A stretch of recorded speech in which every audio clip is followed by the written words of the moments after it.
Hello guys, welcome to my channel geography with Usha ma'am. जो आज का अपना टॉपिक है वो पवन की जो स्थलाकृतियाँ हैं, पवन द्वारा निर्मित स्थलाकृतियाँ, चाहे वो अपरदनात्मक हो या निक्षेपात्मक हो, वो है। तो इसके साथ ही साथ जो भी ये फर्स्ट ईयर के अपने बार बार अपन डिस्कस करते रहते थे कि आगे स्थलाकृतियाँ आएंगी, उसमें आपको अपक्ष का पता होना चाहिए, आपको अपर्दन का पता होना चाहिए, निक्षेप का पता होना चाहिए। जो आपके लेसन नंबर 10, 11 और 12 हैं, जो आपका मास मूवमेंट था वो पता होना चाहिए। अगर वो टॉपिक आपके क्लियर हैं, वो उसके कॉन्सेप्ट क्लियर हैं, तो ये आगे आपके आराम से क्लियर हो जाएगा। लेकिन बार बार मैं यही बोलती थी कि इनमें सारे के सारे वर्डिंग आएंगे। अभी अपक्ष आएगा, अपर्दन, निक्षेप, अनाच्छादन, ये वर्ड आएंगे। अगर यही आपके क्लियर नहीं है तो आप इसमें क्या हो जाओगे, समझ में बिल्कुल भी नहीं आएगा। तो पहले पीछे वाले क्लियर करना ज़रूरी है। उसी के साथ जो बीए फर्स्ट ईयर का है उसके साथ तो है ही है इम्पोर्टेंट। साथ के साथ ये हम जो बच्चा ज्योग्राफी से एमएससी एंट्रेंस टेस्ट की तैयारी कर रहा है, पीएचडी की तैयारी कर रहा है, नेट की तैयारी, सेट की, या फिर कॉलेज लेक्चरर की, या फिर पीजीटी की, उनकी जो बच्चे तैयारी कर रहे हैं उनके लिए मोस्ट इम्पोर्टेंट है ही हैं। इनमें से काफ़ी क्या, इनमें से ज़्यादातर क्वेश्चन पूछे जाते हैं कि जैसे पवन द्वारा कोई स्थलाकृति दे देंगे या फिर हिमानी की कोई स्थलाकृति दे देंगे, निम्न में से कौन सी अपक्ष है, कौन सी आपकी अपक्ष वाली है, या फिर अपर्दन वाली है, या निक्षेप वाली है। यानी उस आकृति का निर्माण हुआ वो कटाव इससे अपर्दन से हुआ है, निक्षेप से हुआ है, या अपक्ष से हुआ है, किस चीज़ से हुआ है। तो ये आपके कॉन्सेप्ट तभी क्लियर होंगे तब आपको अपक्ष वाला चैप्टर और आपका अपर्दन वाला चैप्टर, साथ के साथ आपका जो आपके मास मूवमेंट वाला चैप्टर था वो आपके कॉन्सेप्ट क्लियर होंगे। तो आपके आगे इसमें कोई भी दिक्कत नहीं आएगी, बिल्कुल इजी हैं। आपको एक बार ही वीडियो देखनी है, एक बार ही वीडियो देखते ही आपको एज इट इज़ बहुत लॉन्ग टर्म तक याद रहेगा, क्योंकि अपन याद करने का तरीका भी बताएंगे। इसमें जो चीज़ आपने माइंड में इमेजिन कर ली वो आपको लॉन्ग टर्म तक याद रहती है। तो चलो टाइम वेस्ट ना करते हुए अपन वीडियो स्टार्ट कर लेते हैं।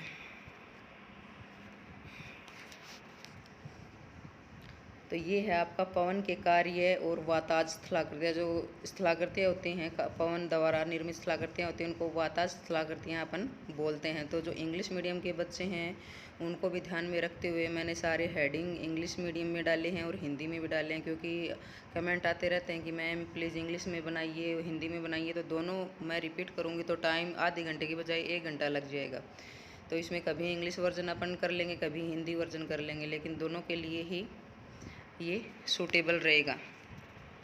तो ये आपका आज का है पवन द्वारा जो निर्मित स्थलाकृतियाँ हैं। तो सभी जानते हैं पवन किसको बोलते हैं, वायु किसको बोलते हैं।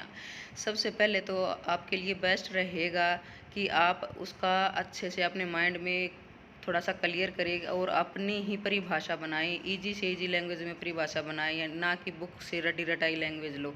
तो वायु का देखो, अगर आप बुक के हिसाब से देखोगे तो देखो भूपृष्ठ पर क्षैतिज दिशा में बहती हुई वायु राशि को हम क्या बोलते हैं, पवन कहते हैं।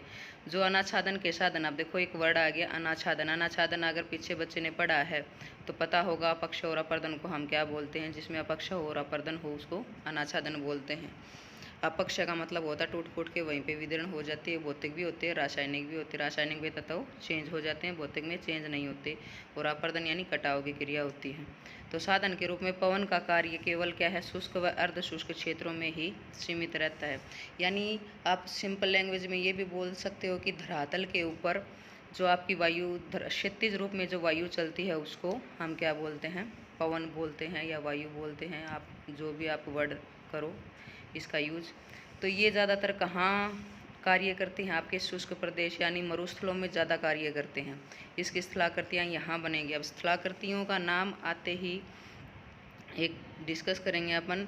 इसमें ये चीज़ आपको ध्यान रखनी है कि अपर्दनात्मक स्थलाकृतियाँ अलग होती हैं। अपर्दन का मतलब होता है कटाव, यानी कटाव के कारण जो स्थलाकृतियाँ बनी हैं उनके जो वर्ड हैं वो अलग हैं, यानी उनके टाइप हैं वो अलग हैं, प्रकार। और जो निक्षेपात्मक का मतलब क्या होता है, निक्षेप यानी जमाव के कारण जो स्थलाकृतियाँ बनी है वो किस में आएंगी, आपकी निक्षेप में आएंगी। तो ये जो वर्डिंग है ये आप ध्यान में रखते हुए चलो। और अगर ये वर्ड आपको अच्छे से याद हैं तो आप अपनी लैंग्वेज में भी बता सकते हो, बना सकते हो। कई बारी वीडियो बच्चा देख लेता है 2-3 महीने पहले और फिर नहीं देख पाता है। तो अगर आपने वीडियो भी देख ली और मैं जैसे इमेजिन करके आपको माइंड में क्लियर कर रही हूँ, कॉन्सेप्ट क्लियर कर रही हूँ, वैसे ही आपने कॉन्सेप्ट क्लियर कर लिए आपकी, यानी आपकी लाइफ में आप ज्योग्राफी को ले आए। आपकी लाइफ में जो घटनाएं घटती हैं आप देखते हो, जैसे अपन ने अपक्षय वाले में भी बात करी थी, मास मूवमेंट वाले में भी बात करी थी। जो चीज़ ऊपर से नीचे लुढ़कती आती है, वो चाहे कंकर मिट्टी है या फिर बड़ी शिलाखंड है या पूरे की पूरी ज़मीन है, कैसे खिसकती है, वो माइंड में क्लियर कर लोगे तो आपको लॉन्ग टर्म तक याद रहेगा। तो अब ये चीज़ आपको देखनी है। जो आपका चित्र है, देखो चित्र में जो ब्लैक ब्लैक किस दर्शा रखा है, देखो पवन के कार्य क्षेत्र और विश्व के प्रमुख मरुस्थल। तो ये आपके जीके में भी काम आएंगे। ये आपके उत्तरी अमेरिका, दक्षिण अमेरिका, जितने भी आपके महाद्वीप हैं उनमें सारे के सारे आपके मरुस्थल वाला एरिया है। तो इनमें ज़्यादातर मरुस्थलों वाले एरिया होता है, उसमें पवन के कार्य ज़्यादा होते हैं। अब कैसे होंगे, कैसे इमेजिन करेंगे, देखना। अब अगर आप मेरी वीडियो को लास्ट तक थोड़ा सा देखोगे, 30-35 मिनट की वीडियो बनेगी, तो उसी में पूरा का पूरा याद हो जाएगा। कोई रट्टा मारने की ज़रूरत नहीं है। कई बच्चे क्या करते हैं, ये सोचते हैं कि वो PDF बना रखे, मैम ने तो अच्छे नोट्स बना रखे हैं, इनके स्क्रीनशॉट ले लेते हैं और याद करने लग जाते हैं। तो स्क्रीनशॉट लेने की ज़रूरत ही नहीं है बेटा। एक बार आप थोड़ा सा 25-30 मिनट, 35 मिनट दो इस वीडियो को, और लास्ट तक जब ख़त्म होएगी वीडियो आपके पूरे टनाटन याद रहेगी आपके माइंड में। और ये एक बारी करके देख लेना आप अपन, क्योंकि देसी भाषा में भी साथ के साथ मैं आपको समझाते हुए चलती हूँ।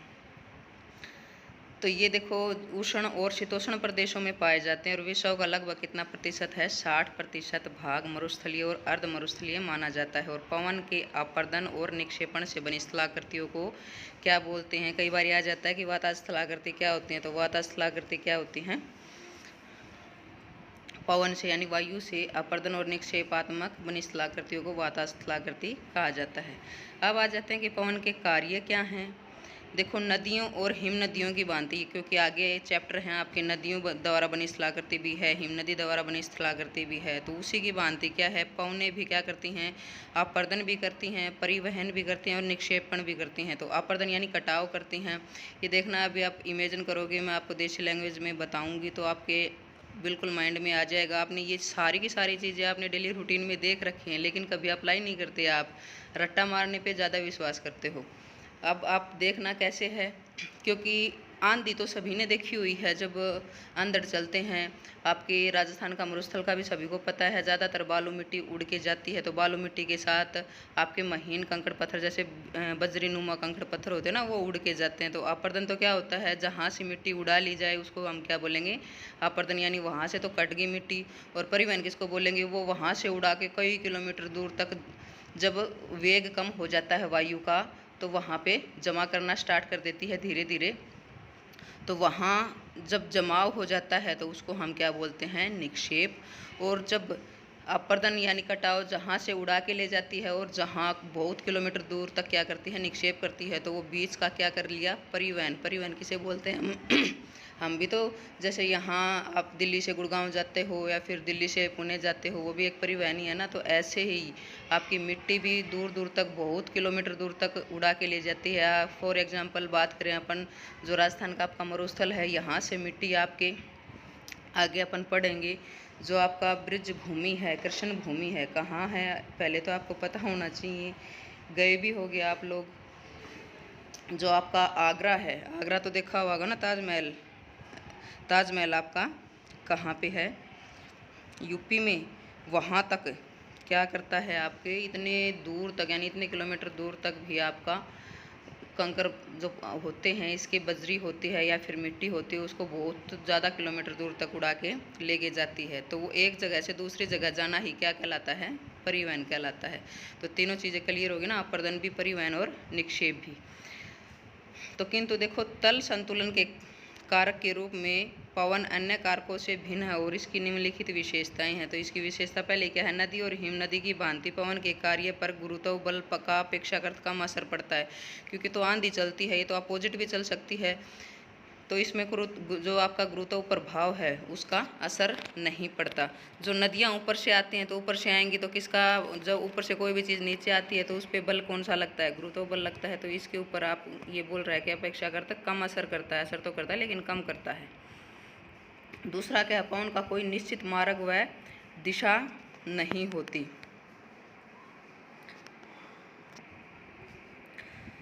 यह भूमि ढाल के विपरीत भी धूल और रेत कणों को क्या कर देती है, काफ़ी ऊंचाई तक उड़ाकर ले जा सकती है। अगर विपरीत दिशा से हवा चल रही है तो वहाँ से भी कोई दिक्कत नहीं है इसको। कोई भी अगर ऊंचा टीला है, उधर से हवा की दिशा अगर अपोजिट है कि नीचाई से, यानी जहाँ तली है आपकी नीचा भाग है, उधर से अगर वायु चल रही होगी तो वो नीचे से भी उठा के ऊपर जमा कर सकती है। और ऊपर जब विपरीत दिशा से आपकी हवा चल रही होगी तो वहाँ से भी, यानी हवा जब आंधी चलती है तो उसका कोई ये मतलब नहीं होता कि जहाँ पे जमाव करना ऊंचे उठे हुए भागों से ही हम अपर्दन करेंगे और नीचे जो भाग हैं उस पर ही निक्षेप होगा, वो कहीं से भी हो सकता है। तो पवन का जो कार्य है वो ज़्यादातर मरुस्थल और अर्ध शुष्क देशों क्षेत्रों तक ही सीमित होता है। पवन क्या होती है, मरुस्थलों में रुकावटों के अभाव से दूर दूर तक कार्य करती है और इसकी गति की क्या होती है, तीव्र होती है और अपर्दन और परिवहन की अक्षमता भी ज़्यादा होती है। तो मोटे कण होते हैं इसके अंदर। जब आप कभी स्कूटी चलाते हो, बाइक चलाते हो तो देखते हो आंधी आती है तो उसमें छोटे छोटे बिल्कुल कण होते हैं, वो भी इतने, अगर आपने हेलमेट नहीं पहन रखा है तो देखोगे बहुत ही भयानक दर्द करते हैं। छोटे छोटे कंकड़ पत्थर भी इतने तेज़ गति से लगते हैं, बहुत ही ज़्यादा तरीके से। तो जितनी तेज़ वायु होगी उतना ही ज़्यादा क्या होगा, इसका अपर्दन ज़्यादा होगा। किन किन चीज़ों का अपर्दन होगा अब अपन आगे देखेंगे। जैसे आपकी पूरा मैदान है, मैदानों में जो चट्टानें हैं, तो चट्टानों में पहले अपन थोड़ा सा डिस्कस कर लेते हैं बेसिक। जैसे कोई हवा चल रही है तेज़ गति से, आपने अब इमेजिन करना है, आपने देखा भी है, आंधियाँ भी देखी आपने, आंधी चल रही है और सामने मैदान है, मैदानी भाग में आपके थोड़ा मोटा जो पहाड़ी एरिया होता है, तो पहाड़ी एरिया पे क्या करेगी, ये बहुत ही तेज़ गति से चलेगी तो जो कंकड़ पत्थर होते हैं वो घिसते हुए जाती है। और ये आपको कितना है, जो आपका धरातल से लेके ऊपर हम ऊंचाई पे जाते हैं तो 6 फीट तक ज़्यादा असर करती है। 6 फीट तक क्यों, क्योंकि इतने ऊंचाई तक नहीं ले जा पाती ये जो बड़े बड़े, इतना बड़ा भी नहीं है कि कोई बड़ी, आप जो बजरी के दाने सामान आपने भी खुद ने भी देखा होगा, कई बार आंधियाँ चलती हैं तो उसके अंदर आते हैं मोटे छोटे सारी तरह के कंकड़ पत्थर भी आते हैं और रेत के कण भी होते हैं। तो वो क्या करते हैं, चट्टान को घिसते हुए चलते हैं, तो उससे कई चट्टानें चिकनी बन जाती हैं, गोल मटोल। वो चट्टान की जो संरचना होती है ना, जिनकी कठोर संरचना होती है उसकी अलग आकृति बनती है, जिसकी कोमल संरचना होती है यानी जल्दी अपर्दन उसका हो जाता है, यानी कटा हो जाता है, तो उसकी स्थलाकृति अलग बनती है, वो अभी आगे देखेंगे। तो उनको ही हम अलग अलग नाम दे देते हैं। बिल्कुल सिंपल है, कोई इसमें बड़ी चीज़ नहीं है।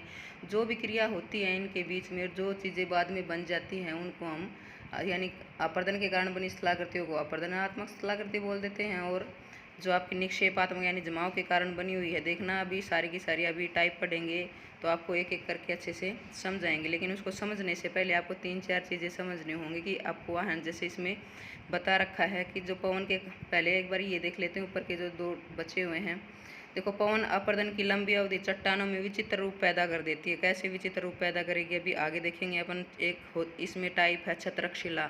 छत्रक शिला नाम से ही प्रतीत होता है, जैसे छाता होता है ना अपना, ऐसे छाते के नुमा क्या होता है, जब वो आपकी मुलायम चट्टान होती है, वो नीचे तेज़ गति से हवा चलती है तो एक कंकड़ पत्थर टकराते हुए घिसते हुए आपस में उसको क्या कर देते हैं, उसका नीचे से कटाव कर देते हैं और दूर से वो ऐसी दिखाई देती है जैसे तो छत्ते के नुमा है, ऊपर तो छतरी नुमा दिखाई देगी, क्योंकि वो संरचना चट्टान के ऊपर से क्या होगी, टाइट होगी संरचना, उसकी कठोर होगी, और जो मुलायम होती है वो कट जाती है नीचे से। तो वो देखें भी, इमेज भी देखेंगे उनकी, रियल लाइफ में भी देखेंगे और वैसे भी देखेंगे अभी आगे।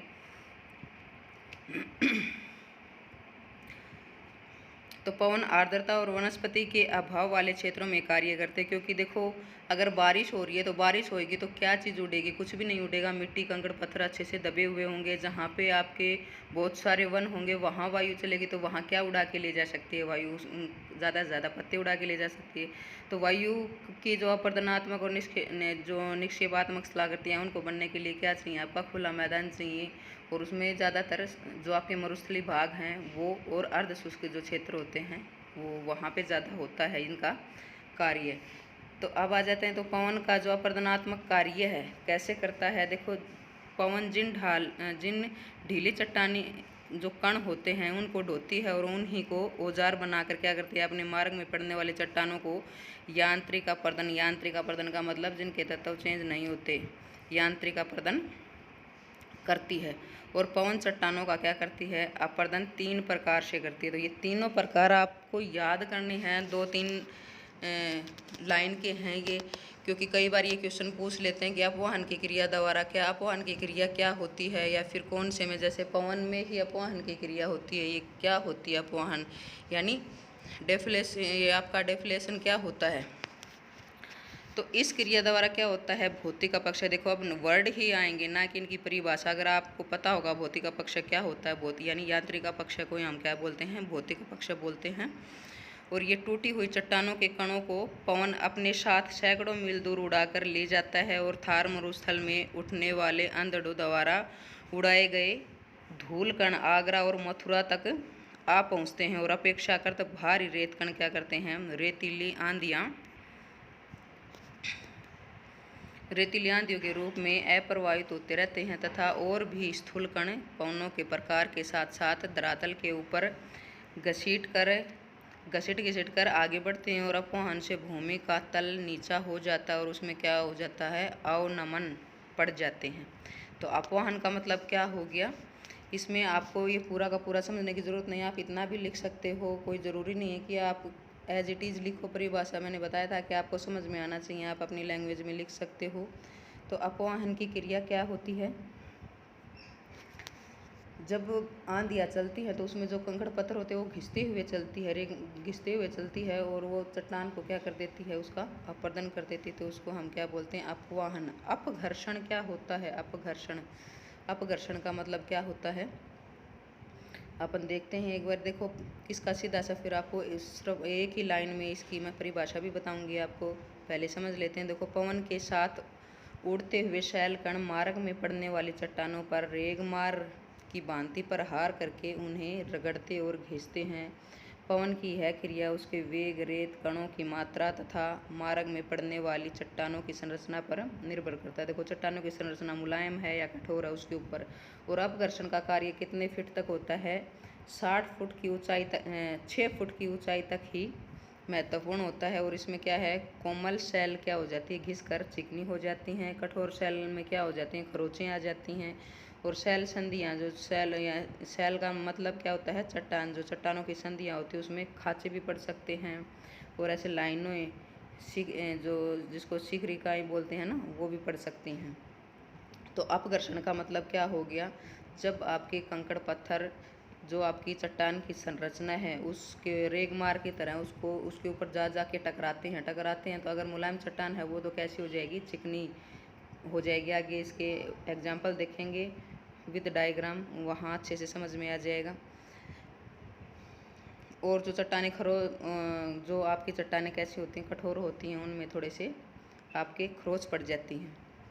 सन्निकर्षण का मतलब होता है जो कंकड़ पत्थर, आपने खुद ने भी देखा होगा, जब आपने यहाँ पे आंधियाँ चलती हैं तो बाहर अपन देखते हैं वो छोटा बड़ा सारी साइज़ के, यानी छोटे कंकड़ पत्थर, बजरीनुमा, रेत के कण, तो वो भी क्या करते हैं, आपस में टकराते रहते हैं, आपस में भी टकराते रहते हैं और उनका चूर्ण बनता रहता है। यानी जो कंकड़ पत्थर बजरी होती है, बजरीनुमा, उसमें वो आपस में टकरा के शैल चूर्ण में बदल जाती है। तो उसको हम क्या बोलेंगे, सन्निकर्षण बोलेंगे। एक बार देख लेते हैं। देखो इस क्रिया में पवनों के साथ उड़ते हुए कण क्या होते हैं, आपस में टकरा कर सूक्ष्म होते रहते हैं और यही सूक्ष्म रेत कण की मरुस्थलीय अपरदन के अंतिम उत्पाद होते हैं। अंतिम उत्पाद क्यों, वहाँ पे वेग कम हो जाता है और फिर वहाँ पे इसका जमाव होना, जहाँ पे वेग कम हुआ या नीचे, आपको डिपेंड करता है कि किस टाइप की वहाँ सलाह करती है, तो वहाँ धीरे धीरे इसका जमाव हो जाएगा।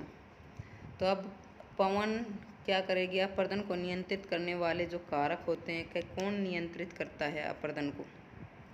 जो पवन के अपरदनात्मक जो कारक हैं वो पहले तो वेग ही करेगा। देखो तेज़ गति से चलने वाली पवनों में अपरदन की क्षमता अधिक होती है और यदि ऐसी आंधी तूफानों की अवधि भी लंबी हो तो अपरदन और अधिक होगा। शैल की संरचना अभी अपन ने डिस्कस किया था कि कठोर है या कैसी है। देखो वात या अपरदन की मात्रा चट्टानों की प्रकृति यानी कठोर है या कोमल है, संधियाँ और उनके कणों के ऊपर डिपेंड करती है। धूल कणों के आकार और उसकी ऊंचाई, ज़्यादातर आपको देखा होगा कि जो मोटे कंकड़ पत्थर होते हैं वो इतनी ऊंचाई तक नहीं उड़ा के ले जा सकते ऊपर। ज़्यादातर जो महीन जो कण होते हैं वही होते हैं, जो कंकड़ पत्थर होते हैं वो 6 फीट से नीचे ही कार्य करते हैं, ज़्यादा कार्य करते हैं। उसके बाद में आपका जलवायु भी है, इसका कारक है। जलवायु कैसे कारक है? अपक्षय पर प्रभाव पड़ता है, जलवायु का अपक्षय पर प्रभाव पड़ता है और अपक्षय से प्रभावित क्षेत्रों में ही पवन का अपर्दन कार्य अधिक प्रभावशील होता है। अपक्षय का मतलब क्या हो गया? टूट फूट के चट्टानें वहीं पे बिखर जाती हैं। जो चट्टानें वहाँ पे बिखर गई, वो चाहे कणों के रूप में हो या छोटे मोटे कंकड़ पत्थरों के रूप में हो, जब आंधी चलेगी तो उसको उड़ा के ले जाएगी। तो किसका प्रभाव हुआ? जलवायु का। जब अपक्षय पर प्रभाव पड़ता है, जलवायु यानी आपकी आर्द्र जलवायु में ज़्यादा अपक्षय होता है ना। अपक्षय तो आर्द्र में भी होता है, शीत में भी होता है और आपका उष्ण में भी होता है, लेकिन वो किस टाइप का होता है? भौतिक यांत्रिक अपक्षय। ज़्यादातर आपके जो ये आपका मरुस्थलीय इलाका, उसमें यांत्रिक अपक्षय होता है, और जहाँ आर्द्र नमी वाला इलाका होगा वहाँ आपका ज़्यादातर क्या होगा? रासायनिक अपक्षय, यानी उसके तत्व चेंज हो जाएंगे। तो पवन के अपर्दन कार्य से जो बनी स्थलाकृतियाँ हैं यहाँ से स्टार्ट होती हैं, और ये बिल्कुल ही इजी हैं, आप अपनी लैंग्वेज में इसको समझ सकते हो। ये आपकी वातगर्त है, वातगर्त नहीं है, ये थोड़ा सा एडिटिंग में दिक्कत है। ये है वातगर्त। तो वातगर्त क्या होता है? आपको जो डायग्राम दिखाई दे रहा है, डायग्राम से ही पता चल जाएगा कि वातगर्त क्या होता है। जब आपको यहाँ पे सपोज करना है कि आप कहीं मरुस्थल में हो, मरुस्थलीय एरिया देख है, और मरुस्थल में टिब्बे होते हैं ना, ऊंचे नीचे, तो वहाँ पे जब देखो वायु की दिशा आपको दिखा रखे, देखो पवन प्रवाह की दिशा इधर है, तो जब वहाँ पे गर्त होंगे, वात गर्त का मतलब क्या होता है? गर्त तो पता होगा ना, जो नीचे आपका जो धरातल है, धरातल से नीचे भाग धसा हुआ होता है, उसको हम क्या बोलते हैं? गर्त बोलते हैं। तो ऐसे टिब्बे होते हैं ऊंचे, फिर नीचाई आती है, उसको हम गर्त बोल देते हैं, फिर ऊंचा टिब्बा बन जाता है। तो टिब्बे तो सभी ने देख रखे हैं, और अपने यहाँ भी जब खेतों में बच्चे जाते होंगे, तो अभी तो फिलहाल कम है, लेकिन देखे ज़रूर होंगे आपने कि टिब्बे किस टाइप के होते हैं, बालू मिट्टी के। तो वहाँ पे क्या एक भंवर बन जाता है वायु का, गोल। जब वायु क्या एकदम सीधी हवा में चलती है, तो नीचे गर्त की तरफ, नीचे की तरफ आती है वो, और नीचे की तरफ एकदम तेज़ गति होती है, तो तेज़ गति में क्या बन जाता है? उसका वायु का भंवर बन जाता है। इसको हम छोटे रूप में देखें तो ये बड़ा भी होता है, जैसे कई किलोमीटर दूर भी हो सकता है, कुछ किलोमीटर का भी हो सकता है, कुछ मीटर का भी हो सकता है। अपन डिस्कस करेंगे, देखना एक बड़ा है, लेकिन एक बार इसको समझ लेते हैं। आप जैसे हरियाणा में अपन एक चीज़ बोलते हैं, एक शब्द बोलते हैं, उसको उससे अपन समझेंगे, वो तो बिल्कुल कुछ मीटर में ही होता है। जब बहुत ज़्यादा आंधियाँ चलती हैं, तो आपने कहीं बाहर देखा होगा, जिसको हम बम्बोलिया बोलते हैं ना, देखो गोल गोल घूमता है वो, जब आंधी चलती है और आंधी में मिट्टी को उड़ा ले जाता है, मिट्टी को उड़ा के गोल गोल घूमता है। तो ऐसे ही भंवर बनता है यहाँ पे बड़े लेवल पे, वो छोटा लेवल है, आपको समझाने के लिए बताया है। तो एक बारी देखो, इसमें बता दें कि देखो, जब वनस्पति विहीन का मतलब क्या हो गया? मरुस्थलीय क्षेत्र। मरुस्थलीय क्षेत्र यानी आपकी मिट्टी होती है, बालू मिट्टी होती है ज़्यादातर, तो उन क्षेत्रों में क्या होगी? तेज़ी से बहती हुई पवन क्या करेगी? भंवर पैदा कर देती है, और वर्ताकार ढंग से घूमने लगती है, और घूमती हुई पवन रेत में छेदन कार्य करेगी, और जिससे छेदन यानी वहाँ से कटाव करेगी। ये जो गर्त बनता रहता है, ये गर्त और भी ज़्यादा बन जाएगा, यहाँ से क्या करेगी? मिट्टी को हटाएगी। तो धरातल पे तस्तरी जैसी आकृति के उथले चौड़े गर्त बन जाते हैं, जिन्हें क्या बोलते हैं? हम वात गर्त बोलते हैं। इसका एक एग्जाम्पल है, संयुक्त राज्य अमेरिका में है, जिसको बिग होल नामक गर्त बोलते हैं उसको, जिसकी लगभग 14 किलोमीटर तो लंबाई है, और 8 किलोमीटर चौड़ाई है, और 100 मीटर गहरा है। तो ये डिपेंड करता है, कहीं कहीं ये सबसे बड़ा है, छोटे भी होते हैं, कुछ किलोमीटर का भी हो सकता है, 2 किलोमीटर 4 किलोमीटर कुछ भी हो सकता है। तो समझ में आ गया। देखो, नाम से ही प्रतीत होता है वात गर्त, यानी गर्त में नीचे गड्ढे में से जब हवाएं ऊपर जाती है, उड़ा के लेके जाती है भंवर बना के। तो आप ये भी डाल सकते हो आप अपनी देसी लैंग्वेज में। ये इसके बाद है अपवाहन गर्त। अपवाहन अभी पीछे अपन ने पढ़ा था, अगर आपको पता होगा अपवाहन, तो गर्त का मतलब होता है गड्ढा टाइप में नीचे। तो कई बार क्या करती है पवन? अपनी अपवाहन क्रिया द्वारा रेगिस्तान के धरातल की रेत जल स्तर तक हटा देती है, यानी नीचे जल स्तर तक भी हटा देती है, और इससे विशाल गर्त बन जाते हैं, जो बाद में मरुधान के रूप में विकसित हो जाते हैं, और यह वनस्पति लहलहाने लगती है, और कहीं कहीं ये गर्त द्रोणियाँ दलदल में भी बदल जाती हैं। और मित्र का एक ऐसा ही गर्त, ये मित्र नहीं है, मिस्र है, मिस्र का ऐसा ही गर्त का नाम है फ्यूम गर्त, समुद्र तल से 40 मीटर नीचा है। ये आपने भौम जल स्तर देखो, ये भौम जल स्तर तक भी ये क्या टच कर लेता है इसको, इस आकृति नुमा लहरनुमा बन जाता है अपवाहन की क्रिया द्वारा। दूसरा अभी अपन डिस्कस कर रहे थे कि छत्रक शिला क्या होती है। इसको बोलते हैं मशरूम रॉक, इंग्लिश में क्या बोलेंगे, मशरूम रॉक। मशरूम रॉक का मतलब जैसे मशरूम होती है ना, मशरूम इसी टाइप की होती है, आपने देखी होगी, किसी ने मशरूम की सब्ज़ी बनाते होंगे या कहीं पे देखी होगी, तो इस टाइप की मशरूम होती है, पैदा भी ऐसी होती है छतरी के जैसे, तो इसलिए इसका नाम क्या है, मशरूम रॉक। तो ये अभी बताया था मैंने कि जब यहाँ देखो 6 फुट से ऊंचे, 6 फुट धरातल से लेके 6 फुट तक ज़्यादा मोटे कंकड़ पत्थर बजरीनुमा जो होते हैं और तेज़ गति से चलते हैं, तो जब मुलायम चट्टान होती है वो देखो ये नीचे है, नीचे का पार्ट है, यहाँ से सारा का सारा अपर्दन कर देती है, यानी कटाव कर देती है चट्टान का। ये ऊपर वाला भाग है ये कठोर है, ये क्या हो गया, उससे कटा नहीं, तो ये कैसी शिला बन गई आपकी, छतरीनुमा, तो जिसको हम क्या बोलते हैं, मशरूम रॉक। इसके बाद में है जूजेन। देखो एक वर्ड आया है आपके जूजेन, दूसरा है आपका यारडांग। ये देखना इसमें और इसमें बिल्कुल सेम है, एक क्षैतिज है एक लंबवत है, ये ध्यान रखना उसकी, क्योंकि जो आकृति हैं वो सेम बनती हैं। तो देखो जूजेन होता है, जूजेन में क्या होता है थोड़ा सा समझ लेते हैं। जो ये आकृति है जूजेन में, जो आपका धरातल है, धरातल में क्या होता है, क्षैतिज दिशा में, ये क्या है, क्षैतिज दिशा में क्या होगा, ऊपर जैसे ये कठोर चट्टान है, ऊपर कठोर चट्टान है, यहाँ पे ये कठोर चट्टान है, ये नीचे वाली क्या है, मुलायम चट्टान है। तो तब पवन चलती है तो ये पवन की दिशा, पवन चलेगी तो अपने साथ उड़ा के लेके जाएगी।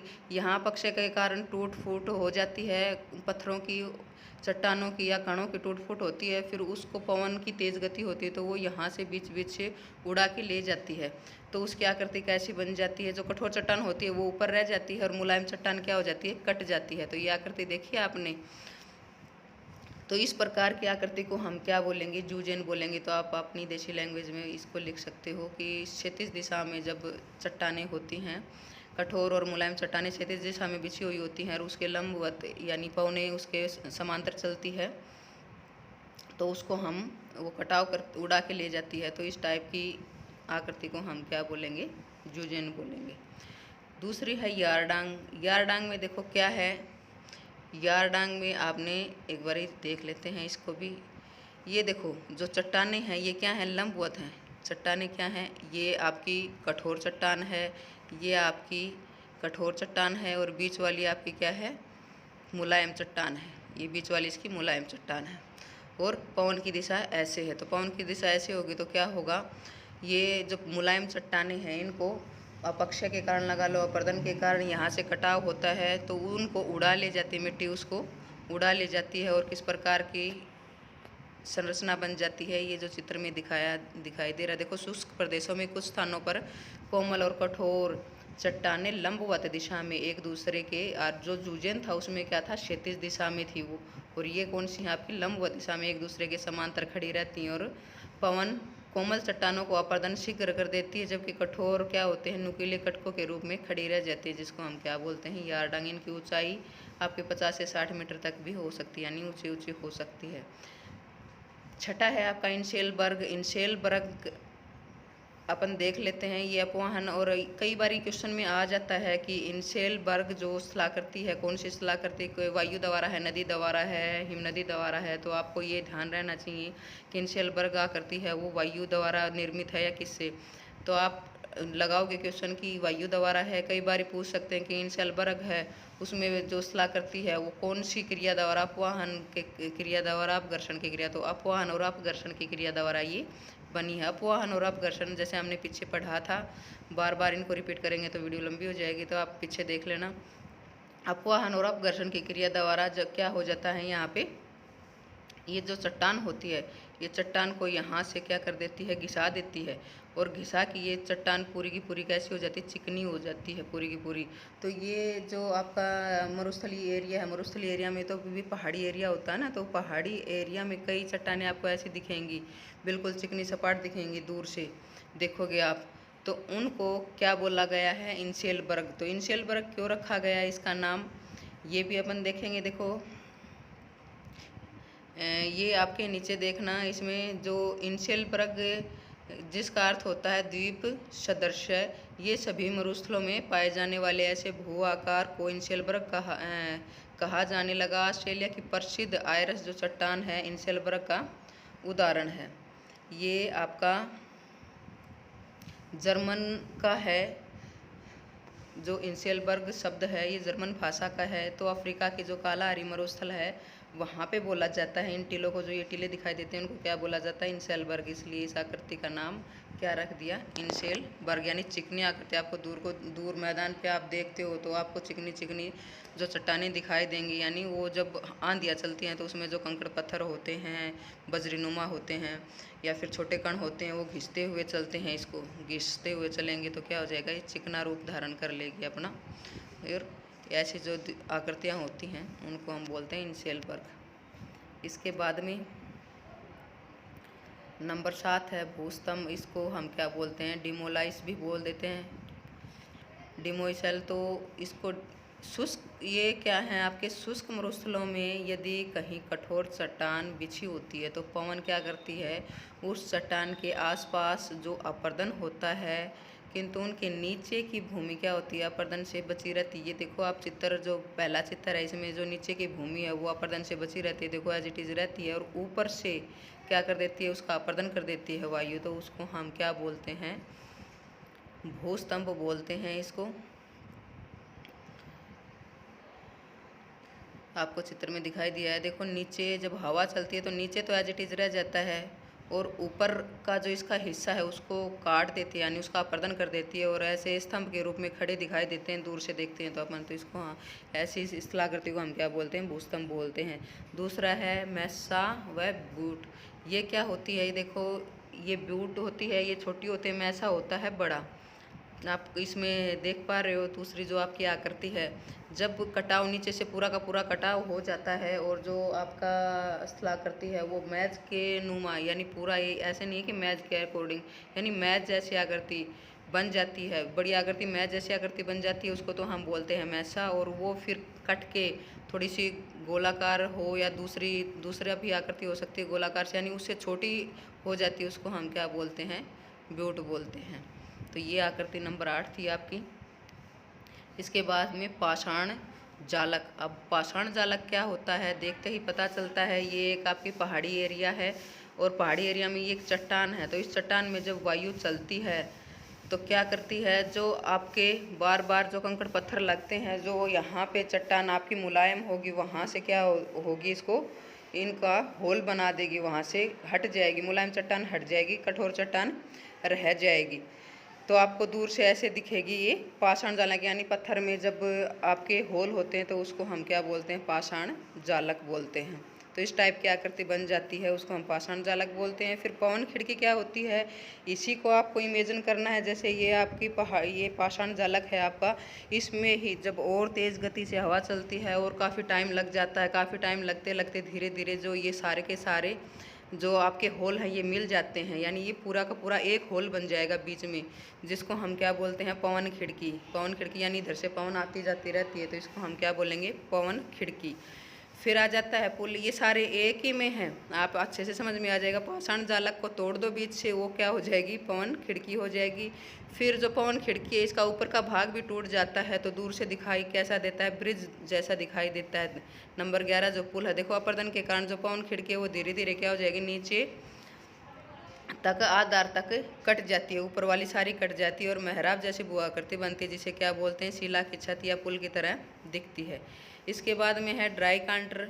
ये इंग्लिश वर्जन याद करोगे तो ज़्यादा बेटर रहेगा। ड्राई कांटर यानी तिपन। शिला क्या होती है, तिपन, यानी तीनों ओर से जब कोई आप इमेजिन करो कोई चट्टान है, उसके तीनों तरफ से हवा चलती है, हवा तो किधर से भी चल सकती है, तो तीनों ओर से हवा चलेगी तो उसको नुकीला, तीन तरफ से नुकीला बना देगी उस चट्टान को, तो उसको हम क्या बोलेंगे, ड्राई कांटर। ये देखो कुछ रियल आपको स्थलाकृति मैंने दिखाई हैं कि रियल टाइम में देखो, ये आपकी जो तीसरे नंबर की हैं ये इस टाइप की आपकी इंसेलबर्ग टाइप की हैं, ये कोई भूस्तंभ टाइप की हैं आपकी, और ये आपकी जो आपकी रियल लाइफ में जिस टाइप की स्थलाकृति दिखते हैं, कहीं आप बाहर घूमने जाओगे तो ऐसी चीज़ें ज़रूर दिखेंगी। तो आपको ज़रूर देखना है कि किस टाइप की स्थलाकृति होगी, वायु से कटी है, अपर्दन की है, निक्षेप की, किस टाइप की। थोड़ा सा भी आप सोचोगे तो आपके सारी चीज़ें ध्यान में आ जाएंगी। लेकिन डेली जीवन में आप थोड़ा सा ज्योग्राफी को महत्व दोगे तो आपको लॉन्ग टर्म तक अच्छे से याद भी रहेगा और आपको गर्व भी होएगा कि हाँ, मैं ज्योग्राफी का स्टूडेंट हूँ और मेरे को ये चीज़ें पता है, मालूम है। आप अपनी मम्मी पापा को, अपने दोस्तों को भी बता सकते हो सारी चीज़ें। जब बाहर घूमने जाते हो तो ये चीज़ ऐसे बनी है, इस प्रकार से बनी है।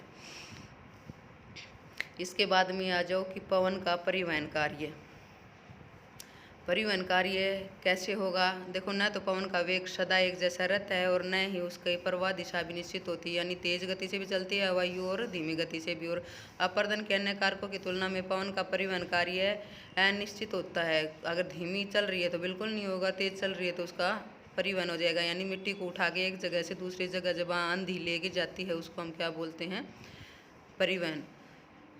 तो पवन अपर्दित कार्यों का परिवहन विस्तृत क्षेत्रों में तो करती है किंतु बड़े पैमाने पर नहीं कर पाती। पवन द्वारा परिवहन का काम 3 विधियों द्वारा होता है। पहले तो निलंबन, यानी जिसमें 0.2 mm से कम ये पूरे जो अपन बार बार बोल रहे हैं कि बजरी है, पत्थर है या फिर कण है, उनके साइज़ हैं, साइज़ के नाम बता रखे हैं। तो उसका mm से कम व्यास वाले कण पवन के साथ लटक कर चलते हैं। और जो 0.2 हैं, देखो इनको क्या बोलते हैं? उछलन। व्यास से आकार वाले बड़े हैं तो वो उछल उछल कर, यानी फिर गिर गए, फिर उछल के चले गए, फिर गिर गए, यानी टच होते हुए आपके धरातल पे टच होते हुए उछलते हुए चलते हैं। वो थोड़े से मोटे आकार के होते हैं क्योंकि वायु में इतना वेग नहीं होता कि उनको ऊपर ही उड़ा के लेके जाए। फिर होता है कर्षण। कर्षण का मतलब क्या होता है? किसी जिसके अंतर्गत बड़े आकार वाले पदार्थ होते हैं सतह से सटक कर लुढ़कते हुए चलते हैं, यानी थोड़े से और मोटे आकार के आपके पत्थर होते हैं छोटे छोटे, वो क्या है, हवा उनको उड़ा के नहीं ले जाती, तो वो सरफेस से ही लुढ़कते हुए यानी चलते रहते हैं। ये तीनों चीज़ें आपने आपकी रियल लाइफ में भी देख रखी हैं, कभी ना कभी ज़रूर देखी होंगी। जब आंधी चली होगी आपने सड़क के ऊपर या फिर अपने गली में या फिर खेतों में, कहीं भी सिटी में बच्चे रहते हैं तो सिटी वाले बच्चों ने भी जब कोई ऊपर रहता होगा तो ऊपर भी देखे होंगे जो कंकड़ पत्थर होते हैं छोटे बड़े सारी तरीके के, वो कोई आंधी के ऊपर उड़ के साथ जाता है, तो कोई थोड़ी सी दूर उड़ गया, फिर नीचे गिर गया, फिर उड़ गया, फिर नीचे गिर गया, या फिर थोड़ा सा मोटा होता है वो आपके धरातल के साथ ही लुढ़कता हुआ चलता रहता है। ये आपकी सारी की सारी चीज़ें डेली जीवन में आप देखते हो, लेकिन आप कभी इमेजिन ही नहीं करते कि ये चीज़ें कैसी हैं। आप तो सीधा रट्टा ही मारने लग जाते हो कि हमें याद करना है। अगर आप डेली जीवन में आप देखोगे ये सारी की सारी चीज़ें बिल्कुल ईजी हैं बेटा, बिल्कुल ईजी हैं, इसमें कुछ भी अलग नहीं है। ये सारी चीज़ें आपने देख तो रखी हैं और इनको आप अपनी लैंग्वेज में भी बता सकते हो कि ये चीज़ है। आपको बशर्ते समझ में आनी चाहिए कि ये चीज़ें होती क्या हैं। अब आ जाते हैं पवन के जो निक्षेपात्मक कार्य। निक्षेप का मतलब क्या हो गया? जब वायु तेज गति से चलती है और हवा धीमी हो जाती है, धीमी गति से क्या करेगी वायु? आपके जमाव करने लग जाएगी, तो उसके कार्यों से भी बनी स्थलाकृतियाँ होती हैं। तो पहली होती है उर्मिकाएँ। देखो नाम से तो आपको पता होगा कि पता नहीं ये उर्मिकाएँ है क्या, लेकिन अभी मैं आपको डिफाइन करूँगी, बोलोगे ये तो मैम बहुत बार देख रखी है हमने। जब आपने लहरदार संरचना देखी है बालू मिट्टी की कभी, जब आंधी चलती हो या फिर चाहे धीमी गति से ही वायु चलती हो और बालू मिट्टी देखी होगी आपने, उसमें देखो समुद्र की लहरों की तरह लहरी नुमा बनती रहती हैं। तो उन जो छोटी छोटी वो लहरें दिखाई देती हैं, वो जमाव होता है, वो भी तो एक तरह से जमाव होता है ना, उड़ के थोड़ा थोड़ा रेत ऊपर चला जाता है फिर वो उससे ऊपर, तो उनको हम क्या बोलते हैं? ये तो आपने खेतों में भी देखा होगा, जब आंधियाँ चलती होंगी आपने खेतों में भी सपोज किया होगा कि ऐसी लहरनुमा आकृति बन जाती है, तो उनको हम क्या बोलते हैं? उर्मिकाएँ बोलते हैं। दूसरे आगे बालू के टिब्बे, ये भी आप लोगों ने ज़रूर देखे हैं, सिटी वाले बच्चों ने नहीं देखे होंगे। अगर राजस्थान कहीं घूमने गए होंगे तो ज़रूर देखे होंगे ये सिटी वाले बच्चों ने भी। तो इसमें क्या होता है, जो बालू के ये टिब्बे होते हैं ना, जब हवा चलती है, देखो ये हवा की दिशा बता रखी है, तो ये हवा की दिशा से उड़ा ले जाती है और उड़ा के क्या कर देती है? आगे जमा, जब नीचे ये देखो जगह है यहाँ पे जमा कर देगी। एक बार समझने की कोशिश करते हैं। ये देखो ये हवा की दिशा है, तो यहाँ ये टिब्बा है। अब यहाँ से उड़ा ले जाएगी मिट्टी, यहाँ से उड़ा के कहाँ जमा कर देगी, नीचे यहाँ जमा होता रहेगा, यहाँ से उड़ता रहेगा, यहाँ जमा होता रहेगा, फिर यहाँ से जमा होता होता, यानी एक टिब्बा दूसरा टिब्बा होता है उसके ऊपर, और तीसरा उस ऐसे सरकते रहते हैं आगे की आगे। देखो ये संरचना दे रखी, इससे आपको अच्छे से समझ में आ जाएगा कि ये जो डॉट डॉट दिखा रखे, पहले यहाँ ऐसे हो जाएगा ये टिब्बा, इसके बाद में फिर ये इसका भी क्या हो जाएगा, ऊपर की तरफ उड़ाव होगा तो एक इस टाइप में बदल जाएगा जो आगे टिब्बा दे रखा है इसमें। यानी टिब्बे भी सरकते रहते हैं एक दूसरे की आगे से आगे। इनको बालू का स्तूप भी बोलते हैं, बालू के टिब्बे भी बोलते हैं। इसके बाद में देखो बालू के जो टिब्बे हैं इनका आकार है बालू का में देखो स्तूपों की साधारण ऊंचाई कितनी होती है, 2 से 3 मीटर से 300 मीटर तक पाई जाती है, और ये 3 किलोमीटर से 150 किलोमीटर तक लंबे होते हैं। तो छोटे से लेके बहुत बड़े एरिया तक हो सकते हैं ये। तो बालू के टिब्बों के जो आगे खिसकना, यदि लंबे समय तक पवन एक ही दिशा में बहती रही और विस्तृत क्षेत्र में वनस्पति आवरण का अभाव, यानी धरातल है आपके सामने पूरा धरातल है, तो वहाँ बालू के टीले क्या होंगे, पवन की प्रवाह दिशा से क्या होंगे, खिसकते रहेंगे आगे। पवनमुखी मंद ढाल से पवन बालू को उड़ा कर क्या कर लेगी, पवन विमुखी तीव्र ढाल पर जमा कर देगी, और इस प्रकार रेत टीले के पिछले भाग से अगले भाग में पहुँचती रहती है और बालू का टिब्बा आगे की ओर सरकता रहता है। इसमें आपको बरखान, ये भी एक बालू का टिब्बा है, इसमें समझने की कोशिश करते हैं थोड़ा सा। ये इम्पोर्टेंट भी है, कई बार याद आता रहता है क्वेश्चन में, जीके के क्वेश्चन में। तो इसको आपने क्या सपोज करना है, ये देखो ये पवन की दिशा है और आप मरुस्थल में खड़े हो, पवन की दिशा, वहाँ बहुत सारे टिब्बे हैं, तो पवन की दिशा इधर लेके जाएगी इसको, और यहाँ पे क्या करेगी, इकट्ठा करती रहेगी। तो यहाँ कोई ये क्या होगा, यहाँ पे ऊपर इकट्ठा होगा, तो जो बालू मिट्टी है ये थोड़ा सा सरक के नीचे जाती रहेगी, और फिर ये इधर से जमाव यहाँ तक होता जाएगा, ये जमाव इधर होता जाएगा दोनों तरफ। तो इनको हम हॉर्न बोलते हैं, सींग बोलते हैं, बरखान के क्या बोलते हैं, सींग बोलते हैं। देखो ये नीचे समझाने के लिए दे भी रखा है। ये देखो ये पूरा बालू का टिब्बा है और ये इस प्रकार का है। तो इसमें आगे नीचे आपका वायु से जो आपका जो बालू मिट्टी है वो आगे चलती जाती है और उसका निक्षेप होता जाता है, तो दूर से टिब्बा दिखने में कैसा दिखेगा, वो इस प्रकार का। तो इस प्रकार की जो आकृति होगी उसको हम क्या बोलेंगे, बरखान बोलेंगे। अभी आगे आए भी गाइए।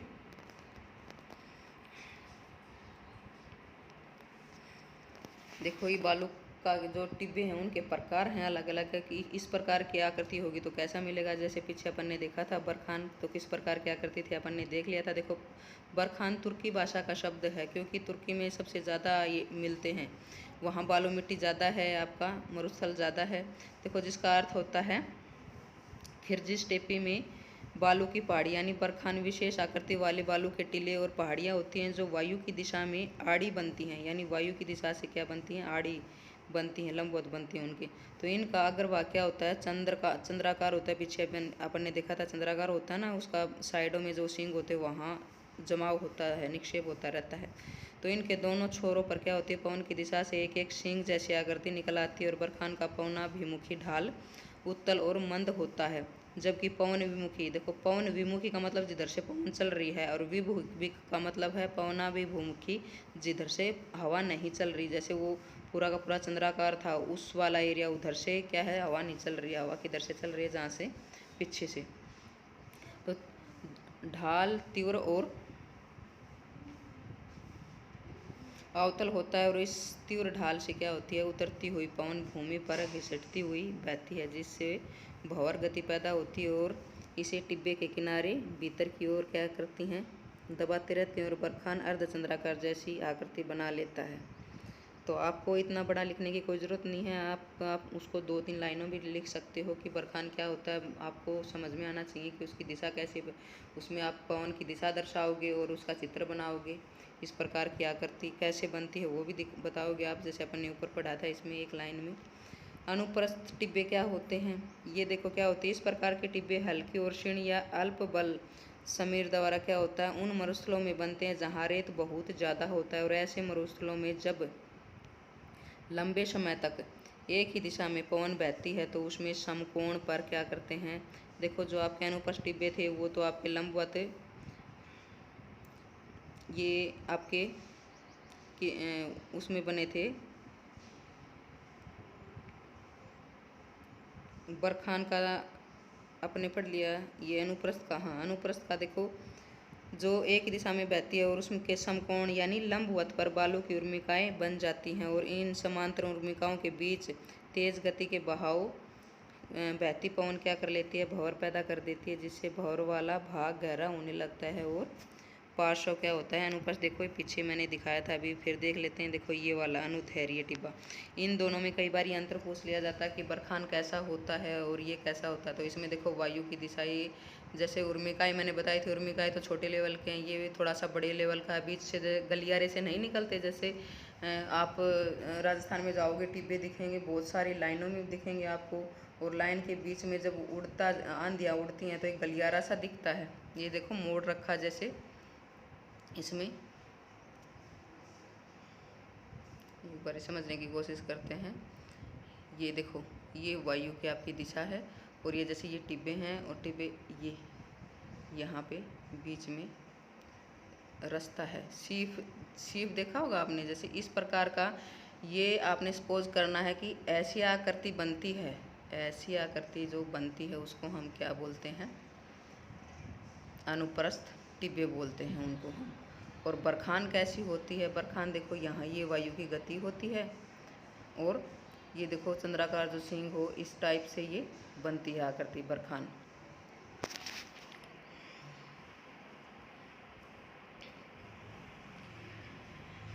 इसके बाद में आ जाते हैं अनुदैर्घ्य। अनुदैर्घ्य टिब्बे कौन से होते हैं, मरुस्थलों में कई बार बालू के टिब्बे पवन की प्रवाह दिशा के समांतर लंबी कटकों के रूप में पाए जाते हैं और उन्हें क्या बोलते हैं हम, अनुदैर्घ्य टीले या शीफ भी कहा जाता है। और शीफ अरबी भाषा का शब्द है जिसका अर्थ क्या होता है, तलवार से है। और बरखान वाले क्षेत्र में यदि पवन काफ़ी समय तक लंब दिशा में बहती रहती है तो कुछ समय बाद बरखान का ही सींग क्या हो जाएगा, लंबा होके किसका रूप धारण कर लेगा, अनुदैर्घ्य टीले में बदल जाता है। ये सारे के सारे जो आपके अनुदैर्घ्य हैं या फिर आपके बरखान है, ये सारे के सारे टिब्बे हैं बालू मिट्टी के, बस उनका आकार चेंज है, उस आकार चेंज को अलग अलग नाम दिए गए हैं। लोएश क्या है, लोएश भी आपका एक मिट्टी का, आपके जो बालू मिट्टी है उसका क्या है, ज़रूरी नहीं है बालू मिट्टी और दूसरी मिट्टी भी हो सकती है। मिट्टी का ये आपका मैदान है, वो क्या थे आपके जो मरुस्थलों में टिब्बे थे। ये लोएस का मतलब क्या हो गया, मैदान। लोएस नाम क्यों रखा, चीन में लोएस के मैदान है, वहाँ ज़्यादा मिलता है इस प्रकार के, तो इसलिए इसका नाम क्या रख दिया, लोएस। देखो पवन अत्यंत महीन धूलकणों को क्या करती है, मरुस्थलीय प्रदेशों में दूर विस्तृत मैदान के रूप में निक्षेपित यानी जमा कर देती है, और जिसे हम क्या बोलते हैं, लोएस कहते हैं। लोएस शब्द जर्मन भाषा का है और लोएस नामक गांव से जुड़ा हुआ है जहां इस प्रकार के निक्षेप सबसे पहले देखे गए थे। ये चीन का गांव है, वहां से लिया गया है। तो इसके निक्षेप छोटे मोटे सारे बता रखे इसमें। देखो मोटाई कितनी है, 200 से 500 फुट तक है। और ये लोएस गोबी के मरुस्थल, गोबी का मरुस्थल कहाँ है, ये भी आपके जीके का क्वेश्चन है, कहाँ है गोबी का मरुस्थल आपका, चीन में। तो उड़कर यहाँ पहुँचती है और सिंचाई की सुविधा मिलने पर लोएस अत्यंत उपजाऊ मिट्टी में भी सिद्ध होती है, यानी उपजाऊ मिट्टी भी होती है। अब आ जाती हैं तीन चीज़ें और आएंगी। पेडिमेंट क्या होता है, तीनों चीज़ों को एक साथ समझेंगे, इमेजिन करके समझेंगे। देखो पेडिमेंट क्या होता है, बजादा क्या होता है, पलाया क्या होता है। जब आपका मरुस्थलीय भाग है तो वहाँ पे मानो कि पहाड़ी एरिया है, और वो पहाड़ी एरिया किस तरह का है, कोई मरुस्थल है बीच में, उसके चारों तरफ पहाड़ी एरिया है। देखो ये पहाड़ी एरिया है, ये आपके पहाड़ी एरिया है। जब पहाड़ी एरिया के ऊपर बारिश होती है, बारिश होके ये क्या है, बारिश होके तली में यानी जो इसका जहाँ पे तल है वहाँ पे बारिश का पानी इकट्ठा हो जाता है, तो उसको हम क्या बोलते हैं, पलाया। क्या बोलते हैं, जब देखो चारों तरफ से पानी ऊपर से नीचे गिरता है और झील नुमा बन जाता है पानी नीचे, तो उसको हम बोलते हैं पलाया झील।